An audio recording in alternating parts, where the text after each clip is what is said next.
One weekend in, 0 perfect brackets remain. This week we are talking the Sweet 16 and the Elite 8 games. Just to do sort of a quick recap of last week, we'll go over a couple of my best picks and a couple of my worst. And the big one being the obvious, just go ahead and advance all your 1 seeds into the second round, as Purdue screwed me and everyone else. I was very high on Baylor, but I told everyone that you can take Baylor to go far, and I feel good about this. They did win 1 game, but that's it for Baylor this year. I was also very high on Drake, and Drake did not win. Instead of Drake in the Sweet 16, I should have put Miami, Florida in the Sweet 16. Where I did go right was Michigan State over Marquette all day, every day. Thank you very much. And Xavier in the Sweet 16. It also still remains for me that Alabama and Houston are still the 2 best teams in the country. So let's not waste any time, let's get right into the picks.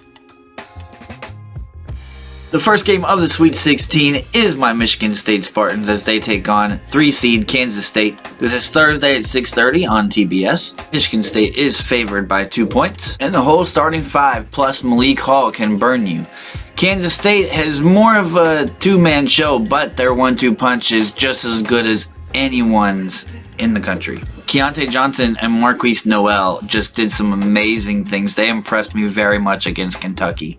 Noel is a great passer and he gets a ton of steals at 2.4. Michigan State's going to have to hold on to the ball, and I think they will. I think Hogard, Walker, and Hauser are just playing so well right now. They beat the hottest team in the country, in my opinion, Marquette. And I do think the winner of this game will go to the Final Four.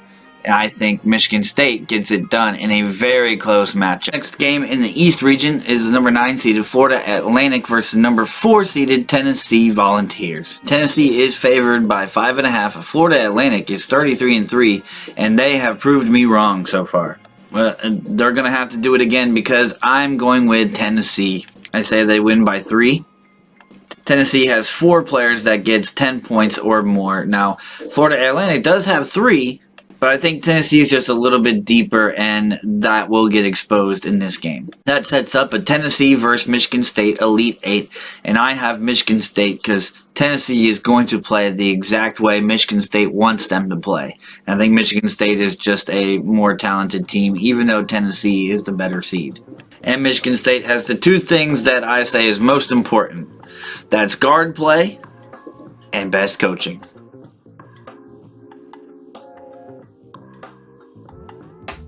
And now we're on to the West region where the number 8 seeded Arkansas plays number 4 seed 27-8 UConn. UConn is favored by 3.5, and they have no doubt been impressive, but I'd say Arkansas has been very impressive too.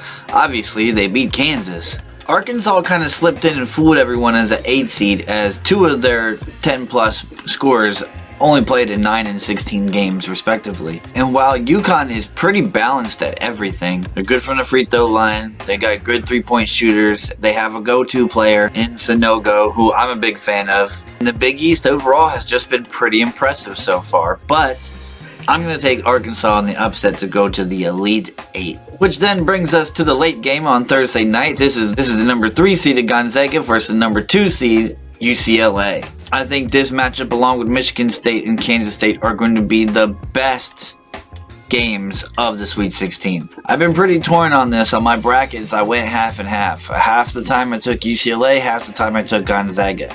And I think it really might come down to who has the ball last in this one. Both these teams have guys that seem like they've been a part of March Madness for about 8 years now. So they've got veteran leadership, they've got good coaching. But when it comes down to it, I'm going to go with Drew Timme and Gonzaga, which would bring us to Arkansas versus Gonzaga in the Elite 8. I don't think this is going to be a great game for Arkansas. I think Gonzaga wins and goes back to the Final Four. So far we got Michigan State and we got Gonzaga in the Final Four. Let's head over to Friday.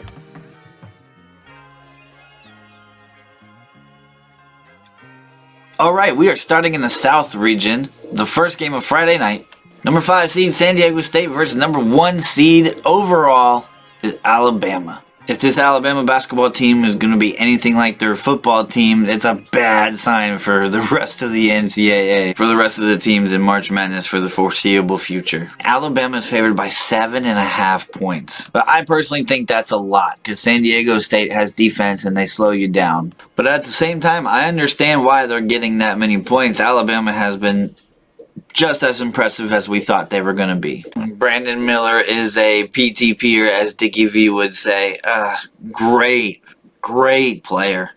And I think he does push them past San Diego State, although I don't think it's going to be by more than 7. I think this will be a 4 or 5 point game. The second matchup of the South region is the number 15 seed Princeton versus number 6 Creighton. Creighton is favored by 10 points. That 10-point spread is the most in the entire Sweet 16 matchups, which shows that they're still not respecting Princeton in the way that I think that they should. Don't get me wrong, I've got Creighton to win, but I don't think they cover that 10-point spread. I think it'll be a 5 or 6 point game. Creighton's starting 5 is solid. They don't have much past that starting 5, but their starting 5, each one of those players get it done, and they work collectively to do so. Which would then bring us to Alabama versus Creighton in the Elite 8, and I think Alabama gets the job done, punching their ticket to the Final Four.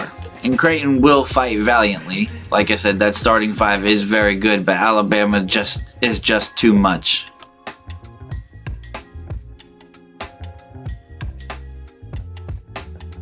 Okay, now on to the Midwest region, where Miami, Florida is playing number 1 seeded Houston. Houston is favored by 7, and Sasser will get the job done. Look, Miami has overachieved in my view.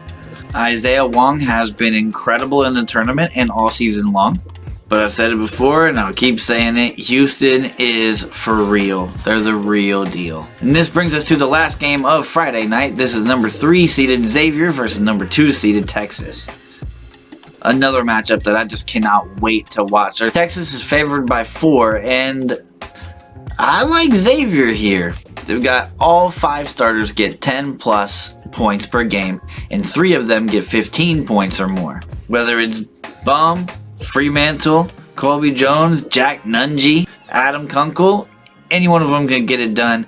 Texas is very talented as well, though, don't get me wrong, with Marcus Carr and Jabari Rice. And that means it'll come down to Xavier versus Houston in the Elite 8, and this will be the best game of the Elite 8. But I just can't go against Houston. I think Houston will win, so we'll have Houston, Alabama, Michigan State, and Gonzaga in the Final Four. And then we'll talk Final Four next week, guys. But what are your picks? Let me know in the comments section below. Let's start a conversation. But that's going to do it for me, guys. Have a great day.